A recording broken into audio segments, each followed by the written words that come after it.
மகர ராசி அன்பர்களுக்கு இந்த வாரம் சாதகமாக இருக்க போகிறது. கடந்த சில வாரங்களாக சுக்கிரன் 8ஆம் இடத்தில் இருக்கார், கேதுவோடு இருக்காருன்னு சொல்லிட்டு இருந்தோம். அந்த சுக்கிரன் இப்போ கேது இடத்திலிருந்து விடுபட போகிறார். அக்டோபர் 9ஆம் தேதி அன்றைக்கு 9ஆம் இடத்திற்கு வரார்.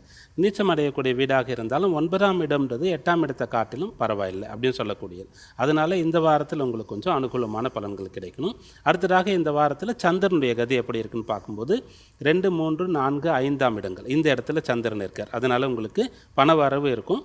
அடுத்து செய்யக்கூடிய வேலைகள்லாம் சிறப்பாக செய்ய முடியும்.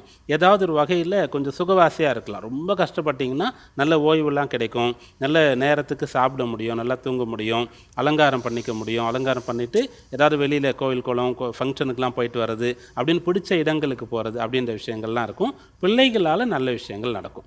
பிள்ளைகள் சம்பந்தமாக ஏதோ நிறைய கஷ்டம் பிரச்சனைகள்லாம் உங்களுக்கு இருந்தது இதுக்கு முன்னாடி சொன்னால் அதெல்லாம் இப்போ சரியாகக்கூடிய அம்சமானது இருக்கிறது. அதனால் வீட்டில் பெரியவங்க இருந்தால் அவங்கக்கிட்ட எந்த ஒரு விஷயமா இருந்தாலும் கன்சல்ட் பண்ணிட்டு அப்புறம் செய்கிறது.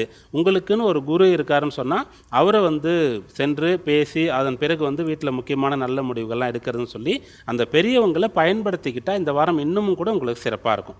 அலுவலகத்தில் கூட அங்கே யாராவது ரொம்ப விஷயம் தெரிஞ்ச ஒருத்தர் இருந்தால் அவர்கிட்ட போயிட்டு கீழே இருந்து கூட எனக்கு இந்த வேலையெல்லாம் சொல்லிக் கொடுங்க அப்படின்னு நீங்கள் கேட்டுக்கலாம்.